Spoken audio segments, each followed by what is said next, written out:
Good evening and welcome back to Shadowboxing. My name is Paul Cook, filling in for Tibor this week because he had a little conflict of interest thing going on. I'm joined now by the very beautiful Lucy Nicol. Now, I preface that and I say that with mind that this is a political show, Lucy. You're a journalist. You've been a journalist for many years. You've worked in politics itself. You're now standing for the Wikileaks party. What made you decide to take the giant leap into politics? Well, I'd been following into politics for a while. I worked for the late Senator Judith Adams over in West Perth, and having a female mentor that I worked for was just amazing, and that gave me the little taste for politics. And then once you're in it, it's kind of, you can't help but follow it. And then now in Western Australia, such interesting times, being called back to election after they lost the votes, and with Julian Assange sitting in the Ecuadorian embassy, I was like, I've got to stand up and stand for something and do something rather than just complaining. It's a big topic at the moment, the number of women in politics and whether they're getting a fair go, whether it's a male-dominated thing or there's a percentage of women who just don't have an interest in politics.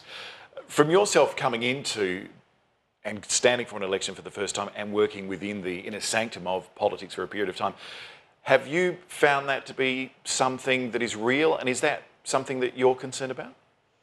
Well, Senator Judith Adams was the second oldest woman in the Senate. And so, you know, she wasn't by any means one of the oldest people in politics. So there was a lot more older men in the Senate, and traditionally there has been. And for me, just to be able to stand up for women, like we fought so hard to get the vote and we fight so hard to have equal pay rights and all that's everything. So it's nice to be able to stand up and go, a woman can do this. Do you feel there's still lots more work to be done? And do you feel the Wikileaks is the right party to do that in? Well, I think the Wikileaks party is a really important party, giving it a shot as one of the minor parties coming through. It's one of the most progressive parties I've seen while I've been watching politics, so that's why I decided to stand with them. As a party that preaches open politics, transparency, do you feel that when you're part of this party, you will be able to bring all of yourself to it, all of your ideas to the platform? Is there some sort of compromise with party politics, or are you able to stand and say what you believe, or do you need to go back to the party room and find out what the official position? How does the workings go within the party on that? Well, I feel like where we're coming up to in this day and age with information technology and everything, and what the Wikileaks organisation stands for, the freedom of information, I feel like that change needs to happen in the democratic system in Australia. We need a lot more transparency. We need to be following what our politicians are saying, like through the internet, through our media. We need to be watching it, because we're the people that need to hold our politicians accountable, because that's who's representing us.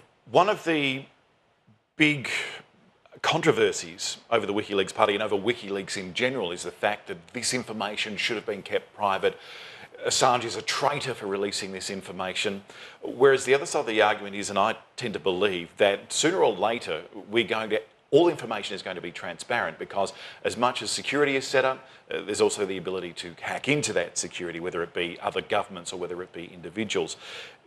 Do you feel that it's important to take that step and open up the floodgates before we need to? Is there going to be more harm than good in the short term if we suddenly open up Australia's doors to public information and let everything we have out there to the rest of the world? I think you can't make a truthful decision unless you have the information in front of you. So how can you say that until you've seen the information? So the sooner you get the information, the sooner you can act on the facts that you have in front of you. If that information's hidden, you can't act for years to come. It's only until afterwards you see it 20 or 30 years later, by which time it's too late, everyone's lost momentum, and the times have passed us by. As a government or somebody in Senate, you may already have that information. Do you think there is an advantage in releasing all that information to the public? I think that people need to know it. I want to know it as a voter. I want to know what's happening, because I want to know why we're making these moves. Lucy, what was the catalyst for you to join the Wikileaks party? Was there a shining moment where you suddenly decided, this is the party I want to be part of if I'm going to be in politics? Well, when I saw in the international press that Julian Assange had taken political asylum in the Ecuadorian embassy in London, and I saw that he was running for the Senate in Victoria, I thought, wow, if he gets elected to the Senate, this will force our government to look at the issues that are really affecting Australians and question where we're going in the world. So I thought, wow, this would be a really important situation that I need to get behind and stand up for what I believe is right. Within yourself, was there always a leaning on freedom of information? Did you look at governments and the way governments and banks and big institutions operate and think, I'm not getting the full picture? Is that something that concerned you beforehand? Yeah, well, I studied finance and marketing, so I learnt to look at what's going on in terms of the marketing and the finance with the banks and how it's all working and international markets. And then when I got into investigative journalism, I learnt to follow the money and to question. And so once you start looking at what's in front of you in the mainstream media and then going, let's see the other side of the story for the balance, and then you see that they don't quite add up, then that gave me a real passion to chase the small stories, the ones that weren't shining through, and try and give more light and energy to them. So, for the sake of argument, you're in the Senate. What would you hope to achieve while you're there? Well, of course, more transparency, greater speed with which things go through, because what seems to happen is they do these inquiries in the Senate and they make recommendations, and then it gets all held up in the political system, and then before you know it, we're at another election, everyone's passing the issues off to the side, everyone's getting lobbyists, getting people to sign things saying this is what we want, when it's not actually the true voice of the people that need to be stood up for. It's not the ones that actually have the problems affecting them on the doorsteps that are campaigning. It's the ones that are going, oh, someone's asked me to sign this form. Oh, yeah, that sounds like an issue, and it's thrust in your face as you're walking along the street and you go, yeah, I'll sign that. I'll stand for that. That sounds good. But they're not actually listening to their neighbours and the people in their community that are screaming out for help. The Wikileaks party, to me, it seems you would run the risk of being obstructionist when a decision was made. You would say, well, we want to see how you came to this decision. They would say, well, no, it's in a cabinet meeting, you can't see that. You would therefore, I would imagine, go, well, I'm not voting for that decision. How would you get over that? How would you work within the parliamentary system to try and break that deadlock? Well, that's the thing. We've got to get in there and we've got to make some change. And it's done little bit by little bit, but it starts with getting in there.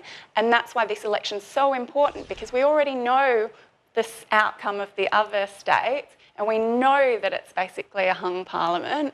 And if we can get a small party in this election, it will give more credibility to the balance of power, and we'll have transparency more easily, hopefully, rather than it just being a two-party thing and just pushing the things through that they want from the top down. When we look at some of the issues that will be going through the Senate, let's have a look at something like health and education. What would you like to see in an ideal world for health and education? What is a transparent education? Well, I think that's part of the Senate's job, is the House of Review, and so you call for the inquiries, and then you actually listen to what the people are writing in when they send in their submissions for the inquiry. You don't listen to what the big business and the lobbyists and everyone's saying. You listen to the people and see what they're calling for, and then you act on that, because that is the Senate's job as a House of Review.